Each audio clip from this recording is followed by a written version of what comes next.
आइए सबसे पहले जानते हैं कि एनपीएस कंट्रीब्यूशन किस तरह से रहता है, क्या क्या कैटेगरी रहती है। सबसे पहले कंट्रीब्यूशन जो है दो तरीके से रहता है। पहला होता है कंट्रीब्यूशन बाय एम्प्लॉय, यानी जो आपका खुद का होता है। बेसिक पे प्लस डीए का 10% होता है जो आपकी सैलरी से पर मंथ कटता है। दूसरा आपका रहता है कंट्रीब्यूशन बाय एम्प्लॉयर, जो आपको दिया जाता है गवर्नमेंट की तरफ से। बेसिक पे प्लस डीए का 14% हर मंथ आपका दिया जाता है अगर आपका हर मंथ एनपीएस कटता है तो। जैसे कि आइए जान लेते हैं इस चार्ट पे किसी एम्प्लॉय की ये सैलरी डिटेल टोटल दी गई है 12 मंथ्स की। पहले महीने का उठाते हैं, जैसे मार्च 2022 का। यहाँ बेसिक पे और डीए यहाँ पर दिया गया है। अगर हम बेसिक पे और डीए को जोड़कर उसका 10% निकालेंगे तो उसका जो एनपीएस है वो 5,070 रुपये आ रहा है। आप कैलकुलेट करके देख सकते हैं जैसा कि स्क्रीन पर दिखाया गया है। इसी तरह से अगर हम एनपीएस बाई एम्प्लॉयर निकालें, जो 14% मिलता है गवर्नमेंट की तरफ से, वो मार्च महीने का यानी बेसिक पे और डीए जोड़कर 14% निकालेंगे तो उसका 7,098 रुपया बना। इस तरह से आप हर महीने का आपका कितना एनपीएस काटा और किस तरह से आपका एनपीएस बाई एम्प्लॉयर यानी गवर्नमेंट की तरफ से मिला, वो टोटल 12 महीने का आप जोड़ लीजिएगा। वहीं पर आपका डीए एरियर और आया होगा, जैसा कि 31 से 34% हुआ था जनवरी से जून तक का, उस पर भी आपको 10% अपना एनपीएस कटाना होगा, वो आप निकाल लीजिएगा। और बाई एम्प्लॉयर जो मिला है वो 14% निकाल लीजिएगा। उसके बाद जो 4% डीए का एरिया मिला था, 34 से 38% हो गया था जुलाई से सितंबर तक का, उस पर भी आपका एनपीएस कटना है 10%। और बाई एम्प्लॉयर 14% मिलना है, वो भी आप निकाल कर इस तरह से आप अपना कटा हुआ एनपीएस और टोटल गवर्नमेंट की तरफ से मिला हुआ आपका 14% वो यहाँ पर जोड़ लीजिएगा। इस तरह से जोड़ने के बाद अब आगे चलते बताते हैं किस तरह से कैलकुलेशन रहेगी और क्या ये एनपीएस बाई एम्प्लॉयर जो गवर्नमेंट की तरफ से मिला है वो ग्रॉस इनकम में जुड़ेगा या नहीं जुड़ेगा, और अगर जुड़ेगा तो किस तरह से इनकम टैक्स पर छूट मिलेगी। आइए देखते हैं। देखिए, किसी एम्प्लॉय की जो कुल आय निकलेगी वो ग्रॉस इनकम 12 मंथ की जो टोटल अर्निंग होगी डीए बोनस सब मिलाकर, उसमें एनपीएस एम्प्लॉयर कंट्रीब्यूशन जो 14% है वो जुड़ जाएगा। जिससे किसी कर्मचारी की ग्रॉस इनकम जो है total earning DA arrear bonus सब कुछ मिलाकर 12 महीनों का 6,73,238 है। वहीं पर इसमें 14% का गवर्नमेंट का कंट्रीब्यूशन भी जुड़ जाएगा। तो अब उसकी कुल आय, उसका ग्रॉस इनकम और एनपीएस कंट्रीब्यूशन जोड़कर 7,64,275 इस तरह से बनेगा। अब क्या हमें इस इनकम पे टैक्स देना पड़ेगा, क्योंकि अब तो हमारी इनकम बढ़ गई तो ऑब्वियसली सी बात है टैक्स भी बढ़ जाएगा। तो रुकिए जरा, आइए जान लेते हैं अब एनपीएस पर किन सेक्शंस के तहत किस किस तरह से रिबेट मिलती है, आपको छूट मिलती है। तो आइए देख लेते हैं डिडक्शंस ऑन एनपीएस किस तरह से मिलते हैं। पहला सेक्शन 80 CCD 1V के तहत जो एम्प्लॉय के कंट्रीब्यूशन पर मैक्सिमम 50,000 तक की छूट मिलती है।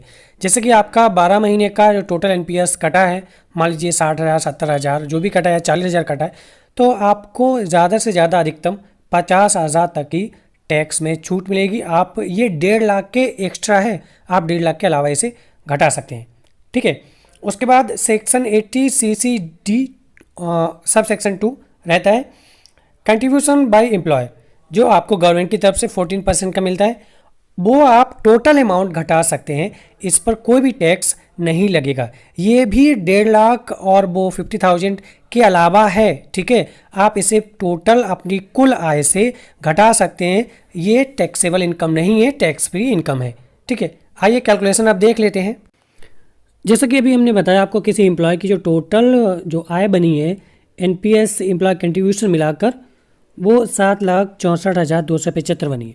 ठीक है, अब इससे हम स्टैंडर्ड डिडक्शन घटाएंगे, जैसे कि 50,000 है, तब स्टैंडर्ड डिडक्शन घटाने के बाद इसकी जो बन रही है वो 7,14,275 बन रही है।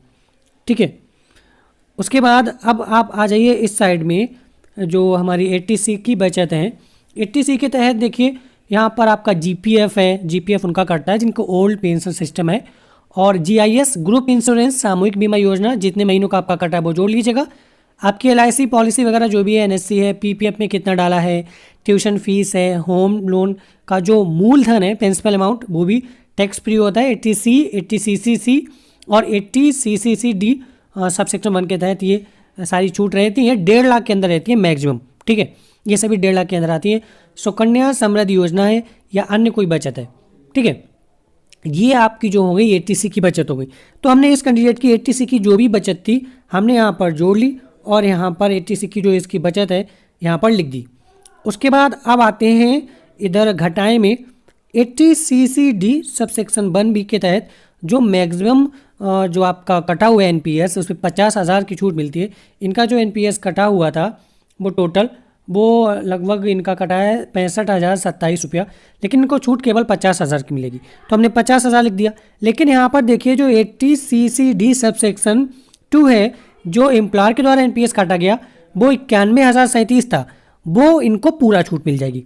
अब यहाँ पर ध्यान देने वाली बात है, जो इनका 80C था 1.5 लाख तक बचत दिखा सकते हैं, वो इनकी केवल यहाँ पर 65,934 बन रही है, ठीक है, 1.5 लाख तक। उसके अलावा अतिरिक्त की बात कर रहे हैं, 1.5 लाख के अलावा 50,000 का NPS आपको छूट मिलता है डिडक्शन, और उसके बाद जो आपका एम्प्लॉयर ने एक्स्ट्रा जो अंशदान दिया है वो टैक्सेबल नहीं है, वो भी आप 1.5 लाख और 50,000 के अलावा घटाइए, यानी 2 लाख वो हो गया और ये एक्स्ट्रा टैक्सेबल नहीं है, इस तरह से घटा दिया। अब घटाने के बाद टोटल जो इन टैक्सेबल इनकम निकली वो 5,07,304 निकली, ठीक है। अब उसके बाद यहाँ पर टैक्स कैलकुलेशन देख लेते हैं। देखिए पुरानी स्लैब के अकॉर्डिंग जो 2.5 लाख तक है वो कोई टैक्स नहीं है, यानी वरिष्ठ नागरिक के लिए 3 लाख रखी गई है, तो यहाँ पर 5,07,304 रुपया आ रही है, तो 2.5 लाख तक कोई टैक्स नहीं। उसके बाद अब बचा 2.5 लाख से 5 लाख तक आपका 5% बढ़ जाएगा, तो वो 2.5 लाख से 5 लाख तक कितना अमाउंट हो रहा है 2.5 लाख का, उसका 5% निकालेंगे तो 12,500 आया, ये आ गया। उसके बाद ऊपर जब अमाउंट जा रहा है 5 लाख से ऊपर का, 5 लाख से 10 लाख तक, वो 20% आपका लगेगा, तो 7,304 रुपये का 20% यहाँ पर 1,461 रुपया हो गया।